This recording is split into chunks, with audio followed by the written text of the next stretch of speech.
All of these milestones reflect the continued strength of our business across the membership offering.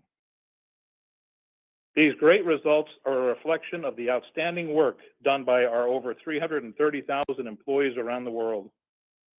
Their commitment to our company and the Costco experience for our members is truly inspiring. I'd like to thank all of our people for their outstanding work this year, and especially during our busiest time of the year. As we approach our annual shareholders meeting in January, I also wanted to mention that our annual update to the Costco sustainability commitments was just made available online today. This report provides a comprehensive review of the progress we're making towards our sustainability objectives, and I would encourage all of you to take a look. With that, I'll turn it back over to Gary to discuss the results of the quarter, and I'll jump back on during Q&A to field some questions. Thank you. Thanks, Ron. In today's press release, we reported operating results for the first quarter of fiscal 2025, the 12 weeks ended November 24. We have once again published a slide deck on our investor site under Events and Presentations with supplemental information to support today's press release. You might find it helpful to have this presentation in front of you as I walk through our results. Net income for the first quarter came in at $1.798 billion, or $4.04 per diluted share, up from $1.589 billion, or $3.58 per diluted share in the first quarter last year. This year's results included a tax benefit of $100 million, or 22 cents per diluted share, related to stock-based compensation. And last year's results included a tax benefit of $44 million, or 10 cents per diluted share, also related to stock-based compensation. Excluding these discrete tax items, net income and earnings per diluted share grew 9.9% and 9.8% respectively. Net sales for the first quarter was $60.99 billion, an increase of 7.5% from $56.72 billion in the first quarter last year. U.S. comparable sales were up 5.2%, or 7.2% excluding gas deflation. Canada comp sales were up 5.8%, or 6.7% adjusted for gas deflation and FX. And other international comp sales were up 4.7%, or 7.1% adjusted. This all led to total company comp sales of 5.2%, or 7.1% adjusted for gas deflation and FX. Finally, e-commerce comp sales were up 13%, or 13.2% adjusted for FX. In terms of Q1 comp sales metrics, foreign currencies relative to the US dollar negatively impacted sales by approximately 0.3%, while gas price deflation negatively impacted sales by approximately 1.6%. Traffic or shopping frequency increased 5.1% worldwide and 4.9% in the US. Our average transaction or ticket was up 0.1% worldwide and 0.3% in the US. This includes the headwinds from gas deflation and FX. Adjusted for those items, ticket would have been up 2% worldwide and up 2.3% in the US. Moving down the income statement to membership fee income. We reported membership fee income of $1.166 billion, an increase of $84 million or 7.8% year over year. Membership fee income growth was also 7.8% excluding FX. Remember that the recent membership fee increase doesn't have much impact yet due to the effects of deferred accounting and represented less than 1% of the fee growth in the quarter. In terms of renewal rates, at Q1 end, our US and Canada renewal rate was 92.8%, down 0.1% from Q4 end. The worldwide rate came in at 90.4%, also down 0.1%, primarily due to the US and Canada. As we mentioned on the last quarterly earnings call, our renewal rates are seeing some impact from higher growth in digital signups, which renew at a slightly lower rate than our base as a whole. Underlying renewal rates and membership growth remain strong, but this mix shift is likely to have a continued effect on our published renewal rate for the remainder of 2025. We ended Q1 with 77.4 million paid household members, up 7.6% versus last year, and 138.8 million cardholders, up 7.2% year over year. At Q1 end, we had 36.4 million paid executive memberships, up 9.2% versus last year. And executive members now represent 46.8% of paid members and 73.1% of worldwide sales. Turning to gross margin, our reported rate in the first quarter was higher year over year by 24 basis points, coming in at 11.28% compared to 11.04% last year, and up 7 basis points excluding gas deflation. Core margin was higher by 31 basis points and higher by 17 basis points without gas deflation. This was driven by mix and our credit card co-brand program. In terms of core margins on their own sales, our core-on-core margins were higher by 3 basis points. Ancillary and other businesses' gross margin was lower by 12 basis points and lower by 16 basis points ex-gas deflation. This decrease year over year was largely due to gas, partially offset by e-commerce. 2% reward was lower or better by 5 basis points or 6 basis points without gas deflation. And LIFO was flat for the quarter. We had a $19 million LIFO credit in Q1 this year compared to a $15 million credit in Q1 last year. Moving on to SG&A, our reported SG&A rate in the first quarter was higher year over year by 14 basis points, coming in at 9.59% compared to last year's 9.45%. SG&A was flat adjusted for gas deflation. The operations component of SG&A was higher or worse by 15 basis points and higher 4 basis points excluding gas deflation. Higher employee wages that went into effect in July drove the headwind for the quarter, partially offset by sales leverage and productivity gains. As always, investing in our employees remains a key part of our strategy, and we will continue to focus on driving top-line sales and improving productivity to mitigate the incremental costs. Central was higher or worse by 5 basis points and 3 basis points without gas deflation. Stock compensation was lower or better by 2 basis points and 3 basis points without gas deflation. And pre-opening costs were lower or better by 4 basis points, both with and without gas deflation. Below the operating income line, interest expense was $37 million versus $38 million last year, and interest income was $96 million versus $154 million last year. As mentioned in our Q4 earnings, interest income faced headwinds in the quarter due to lower cash balances subsequent to our special dividend in January 2024 and lower interest rates. This will continue to negatively impact year-over-year compare in Q2. FX and other was a $51 million gain in Q1 this year versus a $6 million gain last year. This gain offset much of the headwind we saw in interest income in the quarter and was primarily due to FX. In terms of income taxes, our tax rate in Q1 was 22% compared to 24.5% in Q1 last year. As mentioned earlier, this year's rate benefited from a $100 million discrete item related to our annual RSU vesting. Adjusted for this benefit, the tax rate for the quarter would have been 26.5%. Turning now to some key items of note for the quarter. Ron talked earlier about our continued momentum with new warehouse openings, and capital expenditure in Q1 was approximately $1.26 billion. We estimate CapEx for the full year will be approximately $5 billion. Taking a deeper look into core merchandising sales, Fresh led the way in Q1 with comparable sales up high single digits. Meat was up double digits and demonstrated strength across the department. We have members who are continuing to purchase high-ticket premium cut selections and others who are gravitating more towards lower cost per pound options. As always, our focus remains on delivering exceptional quality and value across every item we sell in Fresh. Our non-foods category was also up high single digits, despite some impact from the calendar shift, as our buyers continue to bring in new and exciting items at great values. Gold and jewelry, gift cards, home furnishings, sporting goods, health and beauty aids, luggage, kiosk, and hardware were all up double digits. This quarter, we were able to add several new high-quality brands across a broad range of categories, including Peloton, Wrangler, Spring-Free trampolines, and Ruggable. Food and sundries had mid-single-digit comps, with our cooler and frozen food departments leading the way. We continue to see strong momentum with new and exciting international food items, such as Sania pork soup dumplings, Sona Missouri rice, and hot pot beef sliced chuck rolls. Kirkland Signature continues to grow at a faster pace than our business as a whole. Our goal is always to be the first to lower prices where we see the opportunities to do so.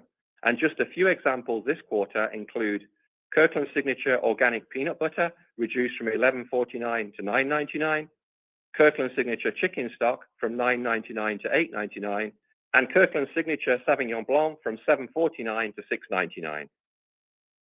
Our merchants are also driving innovation with Kirkland Signature. Most notably this quarter, we introduced new Kirkland Signature Oxy Powder and Kirkland Signature Food Storage Bags, both offering significant value to the national brand alternatives. Within ancillary businesses, pharmacy had the strongest sales growth. Our focus continues to be on keeping prescription and OTC prices low, while also leveraging technology to make it easier for our members to use our pharmacy. Recent examples include the introduction of new prescription inventory management software to better stay in stock and enabling delivery of prescriptions via Instacart. Our food court and optical departments also performed well in the quarter. Gas sales were negative low double digits due to the average price per gallon being down low double digits. Costco Travel is another way we deliver unique membership value, and these services continue to resonate well with our members. We offer a wide range of vacation packages, car rentals, cruises, hotels, flights, and other travel-related services. And in addition to highly attractive rates, many of our offerings include a Costco shop card as extra value for booking with Costco. A couple of fun facts about our travel business. Last year, we sold enough rental cars to fill every US Costco parking spot 8.5 times. We also offer great value to members on cruises, and our largest cruise booking last year was a 150-day around-the-world cruise, starting from Fort Lauderdale and making stops in places like the Galapagos and Easter Islands. The total price was $293,000 for two in the owner's suite cabin, and added values on the booking included a shipboard credit of $13,000 and the Costco shop card worth $25,000. Members who use Costco Travel spend approximately twice as much as members that do not use these services. Inflation was once again essentially flat in the quarter across all core merchandise. Food and sundries and fresh foods were slightly inflationary, and this was offset by deflation in non-foods.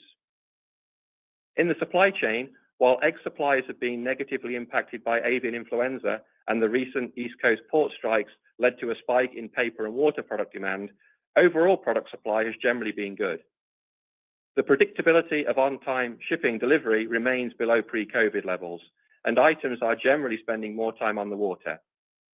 Our merchants have adapted well to this change, and we are in a great position with inventory for the holidays. As we head into Q2, we continue to monitor for potential port strikes in India, the East Coast, and Canada, and our merchants are adapting plans as necessary to ensure we remain in stock for our members.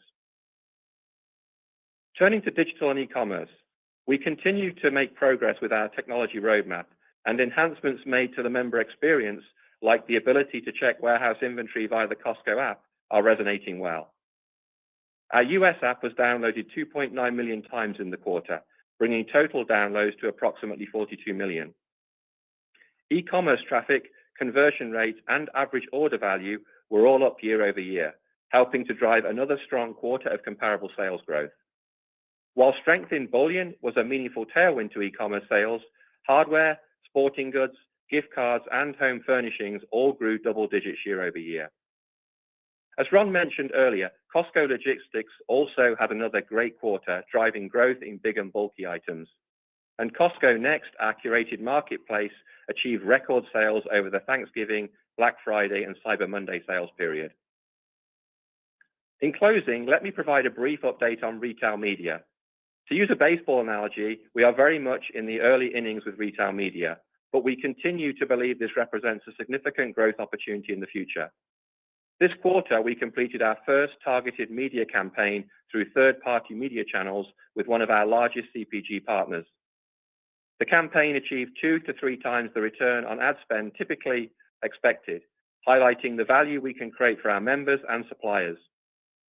Our retail media team is now working with over 25 suppliers who are eager to participate in our next wave of off-site campaigns. And finally, in terms of upcoming releases, we will announce our December sales results for the 5 weeks ending Sunday, January the 5th, on Wednesday, January the 8th, after market close. That concludes our prepared remarks, and we'll now open the line up for questions. Thank you. And we'll now begin the question and answer session. If you have dialed in and would like to ask a question, please press star one on your telephone keypad to raise your hand and join the queue.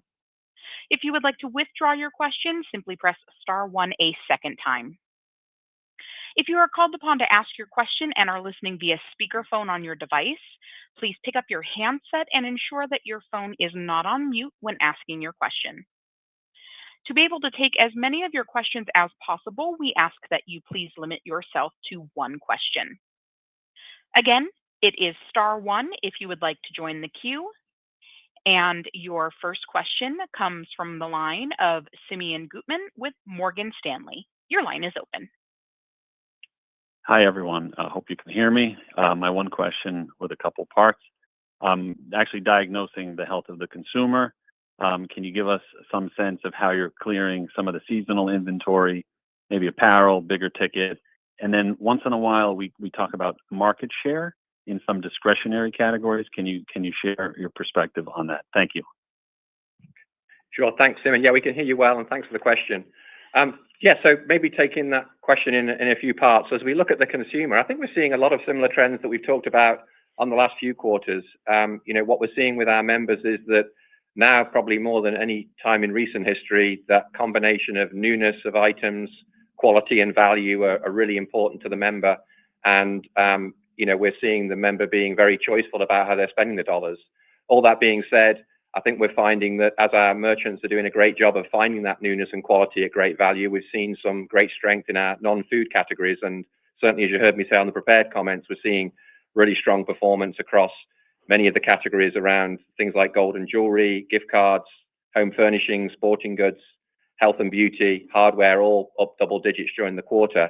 So we're pleased with the momentum that we're seeing there, and I think it reflects the fact that our members are willing to spend as inflation comes down, as long as those sort of three key ingredients that I mentioned are there for the member as well. I think in terms of overall what we're seeing with the member on food and grocery, I would say that we are seeing what we think is a little bit of a shift from food away from home to food at home, and that's certainly reflected in strong meat and produce sales that we've seen in our own business. And we are seeing, I think, a little bit even more of a trend that we've talked about in prior quarters of bifurcation with the member, where we have high quality premium cuts, they're selling well, but we're also seeing a gravitation towards those lower price per pound items across categories like poultry, cuts of beef and pork as well. So, Ron, anything you'd like to add? Yeah, I guess, Simeon, the other part of your question, seasonal sell-through appears to be very strong. It's a unique retail calendar with the shorter period of time after Thanksgiving, but our buyers have been through this before and they've responded properly with that as well. So that feels good. Seems to be a very foundational Christmas, though, as you see furniture driving a lot of our e-commerce sales, appliances, sporting goods, hardware. And so just people are very, very basic buying this year, but good trends. And I think, Simeon, I guess I didn't mention specifically, we tend to focus on our member and how can we deliver that great value. The data that we do see would tend to suggest that we're growing our share across most of the categories that I mentioned. And your next question comes from the line of Oliver Chen with TD Cowen. Your line is open. Hi, Ron and Gary. Happy holidays. Your traffic continues to impress a lot. As we look forward, what are your thoughts and key drivers and mix opportunities as you think about ticket and UPT? Also, you highlighted retail media, which is a huge, great opportunity. How does that intersect with your important multi-vendor mailer? And also, as you think about incrementality of that opportunity, that would be great to hear. Thank you very much. Yes. Thanks, Oliver. I think the first part of your question, you've probably heard in some of the comments that we made that we have been pleased with the traffic that we've seen and the continued frequency of shop from our members. What was nice to see at the end of last quarter, we did see when you adjust for foreign exchange and gasoline that we started to turn positive on the items per basket. And then this quarter, when you adjust for those items, we were up about 2% slightly over 2%, I think, on the US and 2% worldwide. So we have seen some improved momentum on the items per basket. And I think that's a lot of great work being done by, again, our merchants, making sure that we've got great product offerings in the warehouse, and then our operators really executing those campaigns exceptionally well when the members are in the warehouse as well. From a media perspective, I think we look at it very much as an incremental opportunity. Our goal is to continue to maximize the value we can put into everyday product quality and pricing. And where we're seeing a lot of the interest in retail media is really coming from the marketing agencies, which gives us a lot of confidence that this is an opportunity for us to tap into new marketing dollars, where a lot of our national brand suppliers are going to those media agencies to invest those marketing dollars to really make sure they're getting a good return on that ad spend. And so where we're seeing a lot of the traction, and again, I would emphasize it's very early days with retail media for us. Is something that we're just really embarking on that offsite journey, but really where most of the interest is coming from is from retail media agencies, which we believe is the way for us to make sure that we're driving incrementality and growth in the model. Thank you very much. Very helpful. And your next question comes from the line of Christopher Horvers with JP Morgan. Your line is open. Thanks. Good evening, guys. So can you talk about what drove the core-on-core margin performance this quarter?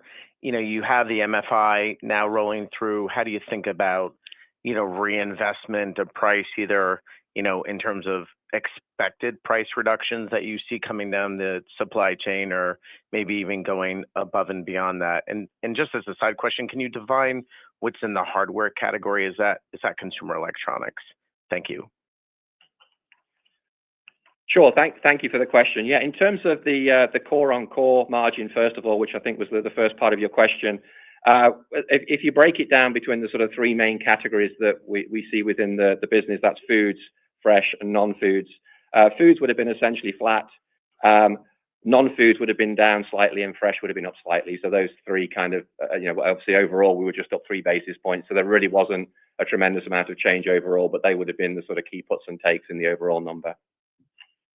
And then the description of the hardware category really is just that. It's storage, plumbing, lighting, power tools, batteries, those type of the household goods that you would find at a typical hardware store. And then on the price investment side, your thought process there? That's something that we've done for the history of the company. We're going to continue to invest in price, and some of it may come in holding certain prices as some commodities are starting to increase. But investing in items like Gary described, leading with Kirkland Signature. I mean, we feel that if we're going to be asking our members and our vendors to contribute with lower prices, we've got to set that example and start with Kirkland. So we're going to continue to look at those opportunities and invest where we can, and keep driving sales. Thank you. Have a great holiday season. Thank you. You as well.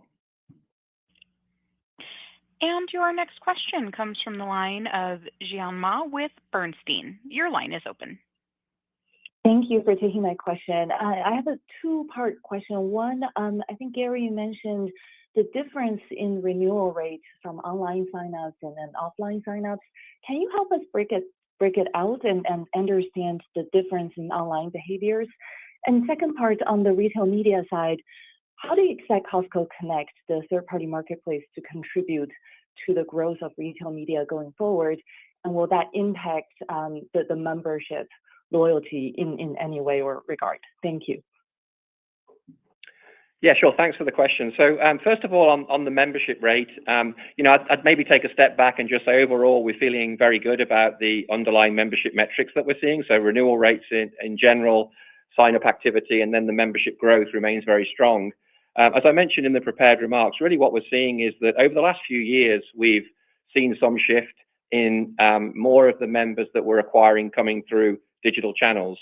And that's helping with the comment that we made last quarter, where we're also seeing a reduction in the average age of members because of that change in shift as well. But what it does mean is that often when we have new members being recruited through that digital channel, they're renewing at a slightly lower rate than the historical base that we have. And you may recall that when we talk about membership renewal rates, it's effectively an 18-month lag that we see, that we report out on that renewal rate. And so as we look forward and see that trend continuing as we build more of that new digital member into the base and it slightly affects the mix, we expect it will have a slight impact on that overall membership renewal rate that we report. So we wanted to make sure we gave you visibility into that. When we look at individual sort of cohorts of members, we feel good about the ability for us to be able to continue to drive improvement in renewal rate, but we are going to see that impact through as it becomes a flow through from the continued growth in digital members. And then this is Ron. The question on Costco Next. Costco Next is our marketplace. This is an exclusive Costco member only marketplace. It's fully curated by our buyers, so everything that's on that site has been reviewed by our buyers, but is exclusive to Costco members. So we think it's just going to enhance the relationship we have with our members and give more options for their shopping needs. Got it. Just to clarify, I was wondering if you were going to have more 3P marketplace vendors using the retail media service, and whether that's there's any implications on the member side. That again is Gary mentioned earlier. We're in the very early stages, and we're going to look at where we feel the benefits will be to our members. So that is to be determined yet. Thank you. You're welcome.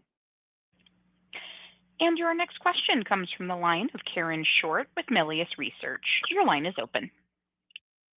Hey, thanks very much. I know this is maybe a little out of left field, but just curious, there's kind of been a trend in retail for stock splits generally. And I'm wondering what your philosophy is on that, because I know you want your employees to have an opportunity to buy stock, below the store manager level. And the second question that's kind of unrelated is just tariffs. Any thoughts on that, and thoughts on what that could do to inflation? Thanks, Karen. Yeah, on the stock split, you're probably aware that Costco has done stock splits in the past, and it's something that we'll continue to evaluate and discuss with our board, but there isn't a plan at this time for a stock split. I think for us, the way we think about it is the economic arguments that were true in the past are a little bit less clear, because retail investors and employees both have the ability now to buy fractional shares. But we do also recognize that there's a benefit of the stock feeling more affordable for our retail investors and employees, who are very important constituents for us. So we'll continue to evaluate over time. And then I think the second part of the question was on tariffs. Yeah. Mm-hmm. Yeah, I think from a tariffs point of view, what I would say is that, first of all, there's a lot of uncertainty around the timing and scope of changes. So it makes it difficult for anyone to predict what the impact will be with confidence. And in general, of course, tariffs raise costs. So that's not something that we see as a positive in general. With that being said, I'll quote my predecessor, Richard. He'd say, when it rains on everybody. And I think for us, we've faced tariffs in the past, and we believe that our merchants and buyers are equipped, as anybody is, to sort of work through and navigate and manage that situation. We have a plan over time where we have done this in the past, and typically we'll look where we can to pull forward inventory buying, which actually we've done already because of some of the less predictability around shipping and how much time product spends on the water, and also because of the risk of strikes that we've seen in the past as well. We'll, of course, try and work with our vendors to make sure we're looking for ways where we can to mitigate the cost. And we also consider alternative sourcing locations where that's practical as well. I guess the final sort of string in our bow would be is if we didn't see the value in an individual SKU, then we could always pivot to a different SKU item for the member if we felt the value just wasn't there and it was more effective for us to move to a different item in the warehouse. I guess in context for us, the amount of business that's affected, we're about a quarter of our business is non-foods, and then a subset of that is imported. So remember, it's a minority of our overall business, and then it's a smaller part of that as well we actually import, just for context. Great. Thank you very much. Have a great holiday. You too. Thanks. And your next question comes from the line of Edward Kelly with Wells Fargo. Your line is open. Yeah. Hi. Good morning, everyone. I wanted to ask you about CapEx. CapEx has kind of been inching up over the last couple of years, but taking a step back and thinking about the evolution of your business, your goals, growing the moat, how are you thinking about, the outlook for CapEx? Any meaningful changes ahead? And as part of this, anything different sort of in the pipeline from a project or priority standpoint? Yeah, thanks, Ed. I wouldn't say there's really any major change. As you mentioned, we have been gradually increasing capital expenditure, more reflection of the continued growth of the business as we've opened new warehouses, seen some inflation in those costs over the last few years. And we have, of course, been investing a little bit more in technology as well as we sort of modernize the platforms there and look to build the right capabilities to support growth in the future. But I think philosophically, we focus on job number one, of course, is to focus on the warehouses and invest in continuing to maintain the quality of our fleet and invest in new growth warehouses in that 25 to 30 range, updating our supply chain and depots to support the capabilities there and both digitally. And then also, as I mentioned, sort of technology investments. But I wouldn't indicate at this point that there's any major change in trajectory. It's more just continuation of the growth strategies that we've had and executing on that strategy. Thank you. And your next question comes from the line of John Heinbockel with Guggenheim. Your line is open. Hey guys, two quick things. Philosophically, price investments get a lot of publicity, but when you think about reinvesting the MFI increase, price, product quality, right, IT, labor, there's a lot of things to invest in. Where do those other things rank relative to price? And then what does the international club pipeline look like? I'm thinking in particular where you control sites, even though they may be years away. Is that I don't think it's over 100, but how big is that pipeline today? Yeah, thanks, John. I'll jump in first, and Ron may want to add some color as well. I think overall we look at the reinvestment of the membership fee holistically. So it's partly where is it that we can lower prices, of course. Part of it's where can we mitigate the impact of inflation to maintain the value for the member, even if costs are increasing. It's how can we improve the membership experience, including investing in our employees' wages, as we've done recently as well.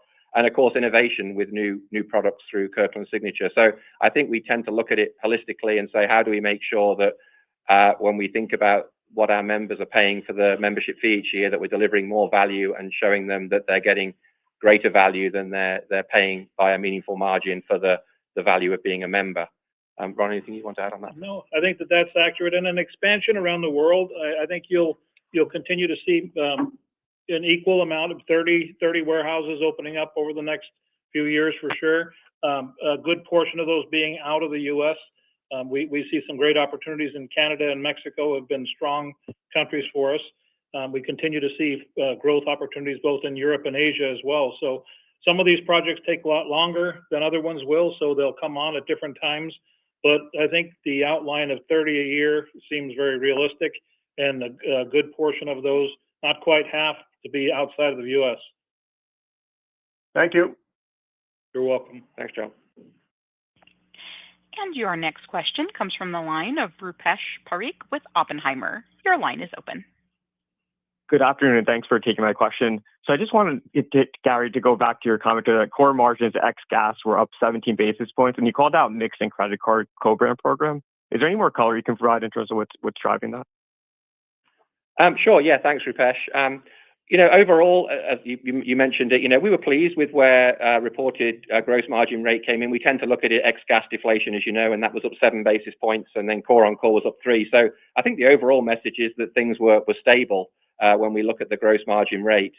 There were a number of puts and takes in that largely offset each other within the overall results.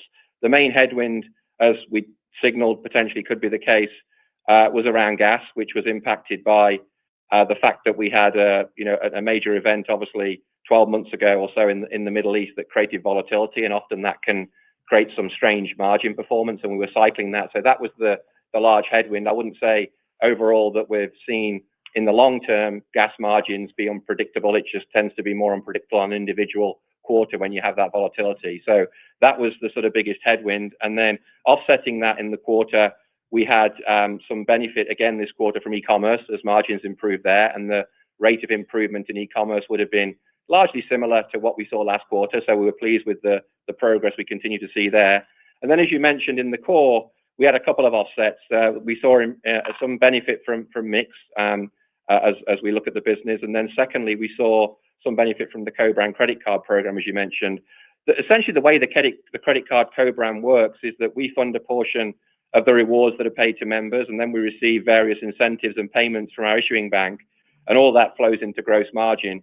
And essentially, the net effect of that was favorable for the quarter, which offset along with mix, and the e-commerce benefits the gas headwind. So as I mentioned, overall, I think there were no major takeaways from the puts and takes, but we were pleased that gross margin was up slightly, even though we continued to invest in lower prices and deliver more value for the member.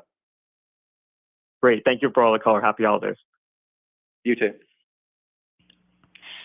And your next question comes from the line of Peter Benedict with Baird. Your line is open.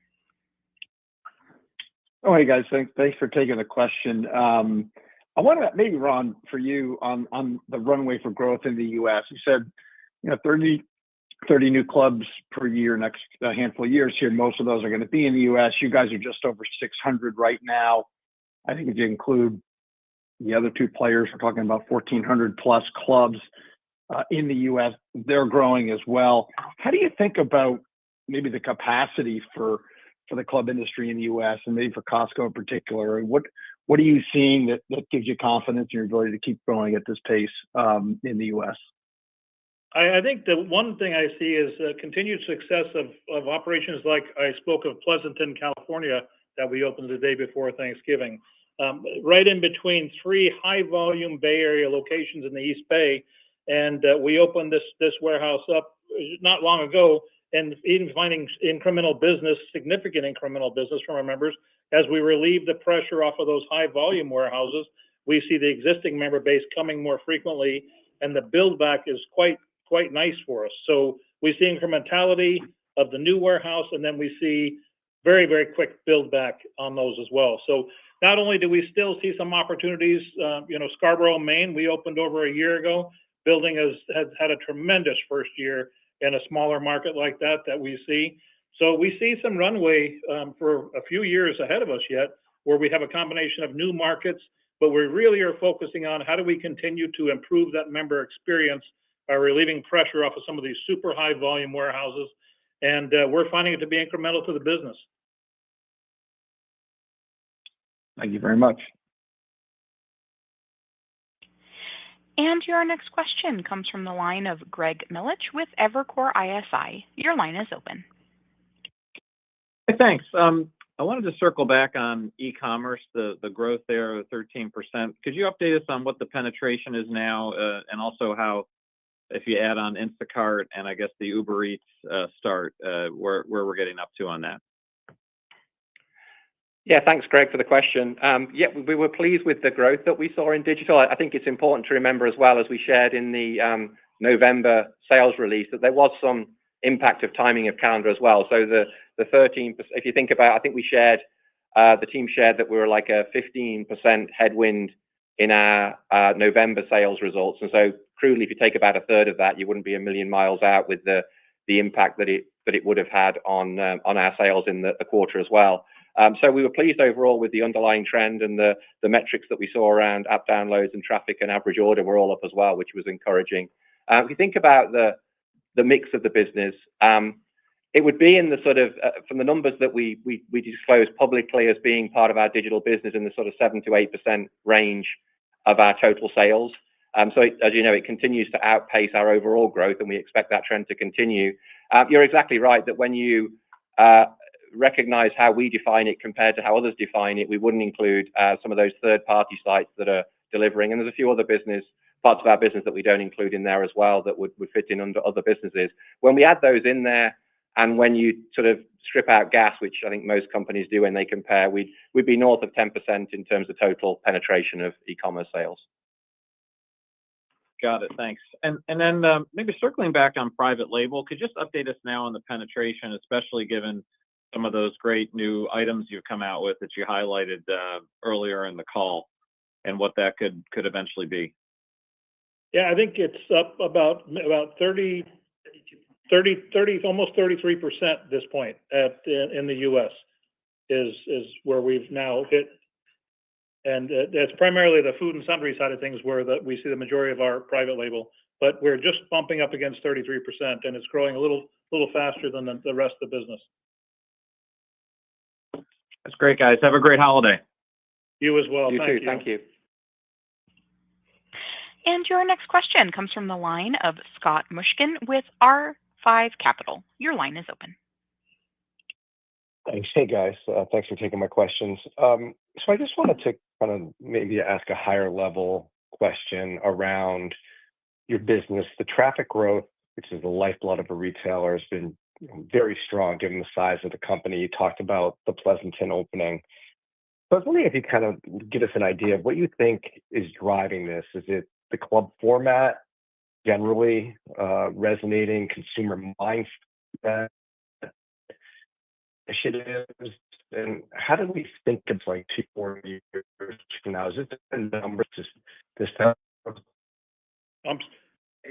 You're right. We've lost you halfway through the questions. I'm sorry.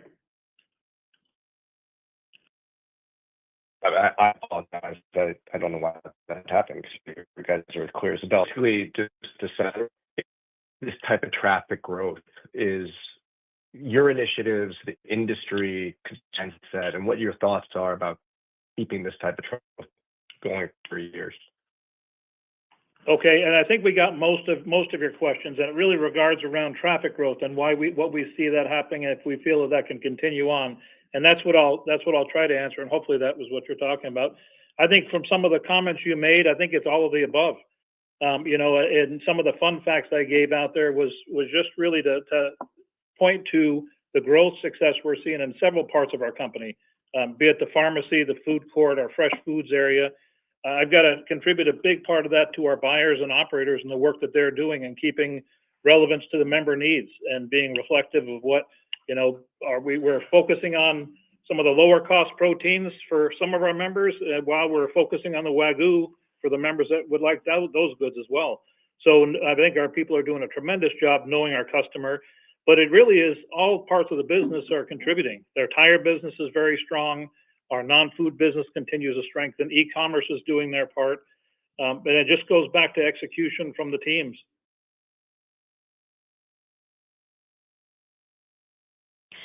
And your next question comes from the line of Robbie Ohmes with Bank of America. Your line is open. Thank you. Thanks for taking my question. It's on competitive impact, so it may end up sounding like more than one question. But are there any competitive impacts you guys are seeing, worth calling out, benefits or headwinds? So maybe remind us when, a regional player you compete with raises their membership fee. Does that help you guys at all retain or retention rates, things like that? And also, I know you've been asked this, but any pressures you're seeing on the fact that you guys don't do scan and go and Sam's seems to be doing really well with it, and any other competitive impacts you can call out? Thanks. Yeah, thanks for the question, Robbie. I think I think we're generally our own biggest competitor. Honestly, that's generally how we approach the business. Maybe the couple of trends that add some color on that I would call out would be we haven't talked for some time about cannibalizing our own business with opening new warehouses, and as Ron mentioned, generally we're seeing significant incrementality. But as we have opened more warehouses, we certainly create some of that. We don't split it out in our numbers. We just flow through our results, but it does impact the number because we are moving some traffic from existing warehouses when we open a new one. I think from a competitive point of view, I guess the biggest tailwind I would call out, and Ron mentioned it briefly in prepared comments around our business, is that obviously we're seeing quite a lot of disruption in the retail pharmacy business right now. And I think with the work our teams are doing to deliver great value for the member and continuing to improve the experience and make it easier to engage with our pharmacists, as I mentioned in my prepared comments, we're seeing significant growth in that business today. I think that's partly the work that we're doing, and partly I think there is some disruption in the industry currently as well. And just any comments on Scan and Go, and maybe remind us why that might not be on your agenda? I think we've got, our job is, as Gary said, to take care of the members and make sure that they move through. Do we hear about Scan and Go? Yes, we do. Self-checkout has been a great option for our members, and we focus on that. Our job really is that we will continue to keep an eye on technology and how we can improve that front-end experience. That is the one pinch point. That was the focus of our door scanners, as we took a lot of pressure off of the cashiers and moving lines through, and saw some nice productivity enhancements when we did that. But at this point, it's not something we're hearing quite often. We do hear it randomly, but we're going to keep an eye out there on technology and make sure that we're doing our part to keep the experience as strong as we can for our members. Great, thank you. You're very welcome. And your next question comes from the line of Michael Lasser with UBS. Your line is open. Good evening. Thank you so much for taking my question. Given the recent sales contribution from categories like precious metals and gift cards, have you expanded the aperture of what Costco is now willing to sell or what the member is willing to buy from Costco? And B, have you changed your philosophy on the margin where you are expecting more profitability from traditional product vendors to offset the negative margin impact from selling these items that don't drive a lot of profit? Thank you very much. I think as far as new categories, you go back to caskets that we started many years ago that we would have never thought would have been a business for us, and we were able to find a way to deliver great member value and great quality, and that was such as the addition to gasoline we had many years ago in the company as well. Is that can we find something that meets the needs of our members, and ensure we can deliver the right quality and the great price? So I think the tickets and precious metals was, again, great work by our buying teams and finding new areas that we can deliver great quality and great value to our members. And I see them working hard on the next categories that are going to be coming for us. But that's part of the treasure hunt of Costco, is always keeping nimble and continue to change those categories that we can find new areas to improve the lives of our members. Yeah, maybe Ron, just to add on that, Michael, to your question of, I think we'd give a bit more credit, in addition to Ron's point about it's great work by our merchants creating new and exciting items. We give a bit more credit, I think, to the impact they have on the business, not necessarily because we see significant margin, as you mentioned, from them, but they're driving significant traffic to our website, and we do get a high proportion of cross-selling when members are buying things like precious metals. So it's driving our ability to grow our digital business overall.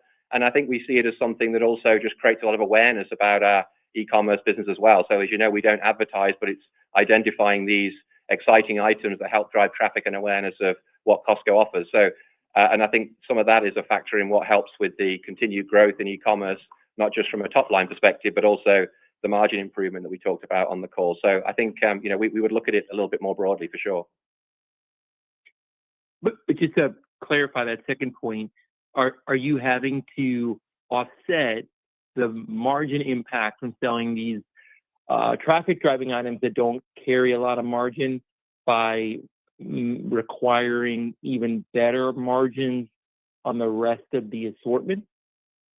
No, what we're seeing is we're driving a mix improvement overall because of the traffic that it's driving and the engagement with the website. And remember, of course, as well, that there's very low SG&A costs associated with that product. So it also helps create leverage in the e-commerce model as well. So the answer is really no. We're not making more margin on those other items to offset that. We're just driving down our SG&A so we don't require more margin. Thank you very much and have a good holiday. You as well. Thank you. And your next question comes from the line of Chuck Grom with Gordon Haskett. Your line is open. Hey, thanks very much. Ron, can you talk about Costco's right to earn more wallet share with your more affluent, higher income shopper, particularly on the discretionary side of the business? And then Gary, just on the margin bridge, can you just explain why the 2% rebate was favorable 5 basis points? Historically, it's almost always negative or neutral. Thank you. Sure thing. Chuck, your question was, why are we gaining more market share with our affluent customer? Is that what your question was? No, my question is, do you think you've earned the right to earn more wallet share with that higher income shopper? Absolutely. I think we do. I think, as we continue to find the brands, and deliver also with great quality Kirkland Signature, we will continue to see that growth and that customer. We resonate, that is our member, and that's who we cater our mixes to. And I think that we see great runway for us in the future. And then Chuck, on the second part of your question, so with the 2% rewards, think of it as that throughout the year, we're accruing what we believe is the right amount of redemption for the 2% rewards. And generally speaking, we're going to be conservative around that because we want to make sure we're fully accrued. And then when we get into the first quarter each year, we're sort of truing up, if you like, what the actual spend was. So I'd almost think of the adjustment this quarter sort of offsetting the increases that we saw in the back half of last year. And so you have to net those out to say underlying there is a gradual increase in the 2% spend, but it kind of nets off between quarter by quarter. Okay, so it was essentially a true up then. Right. Okay, great. Awesome. Thank you. And your next question comes from the line of Kelly Bania with BMO Capital Markets. Your line is open. Hi, thanks for taking our questions, Ron and Gary. Was wondering if you could just talk a little bit about your partnerships with Instacart and Uber, now that you've had Uber for quite some time.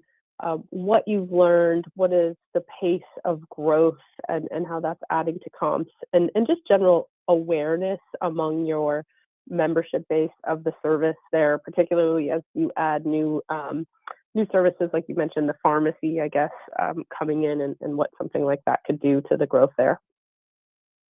Yeah, I guess I will start with that. Very strong partnerships with both organizations. We've closely looked at what the behaviors of the members were and found great incrementality to our members. Shop frequency goes way up, and it changes the shopping habits.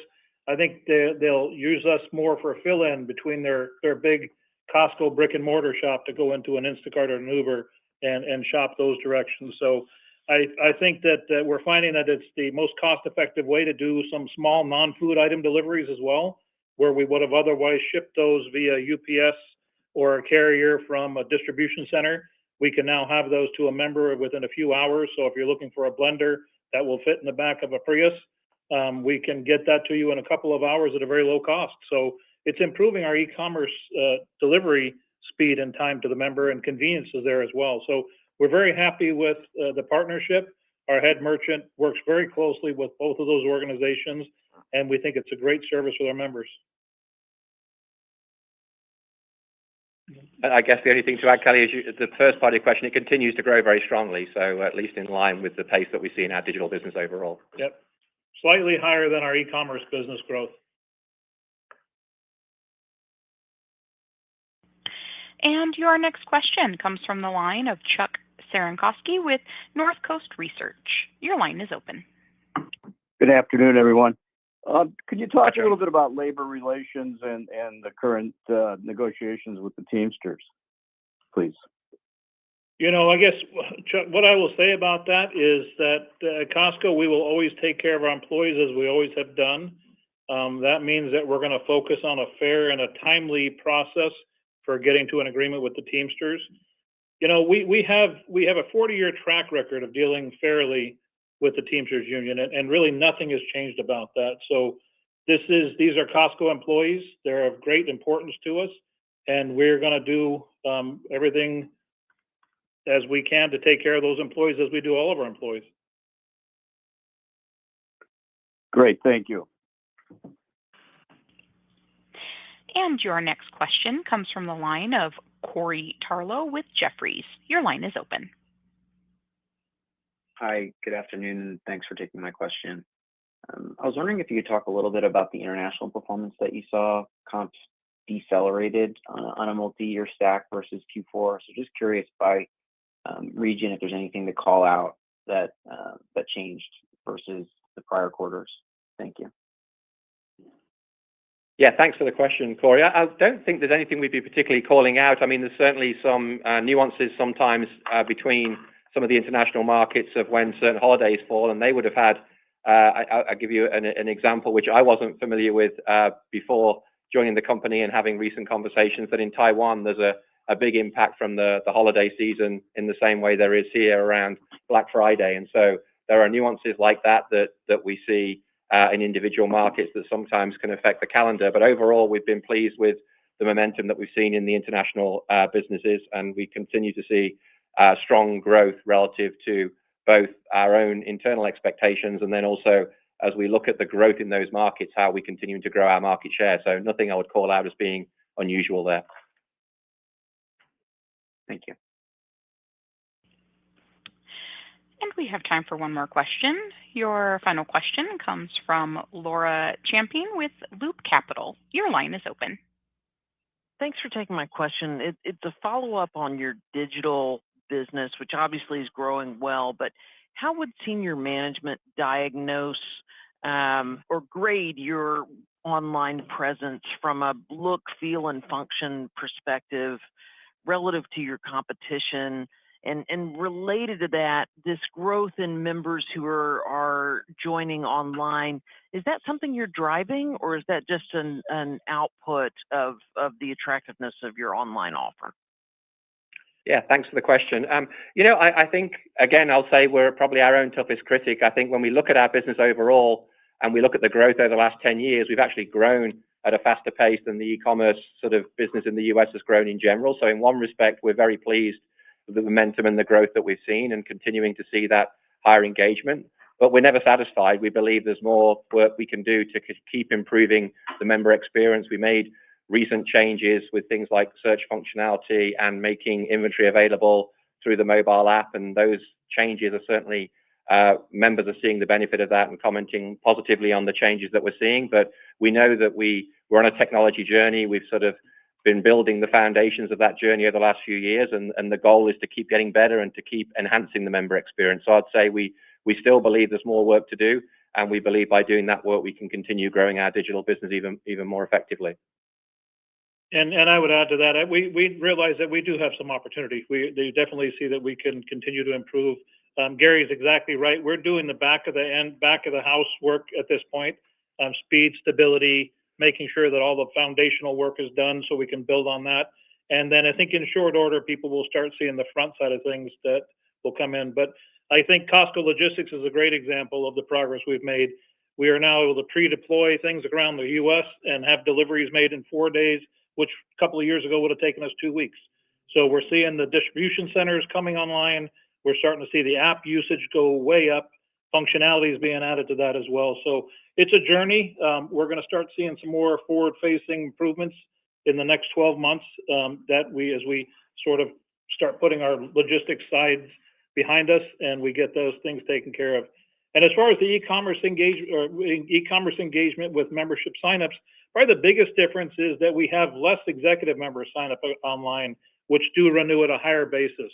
And I think the big part of that is that they don't have an employee to talk to when they're making that transaction, and they don't understand all the benefits of the executive membership. So we're able to capture those later on the path. And but that's the first thing we see there is that at least we start engaging with them as a member, and then we will work on showing them the benefits of the executive membership down the road. Got it. Thank you. And ladies and gentlemen, this concludes today's conference call, and we thank you for your participation. You may now disconnect.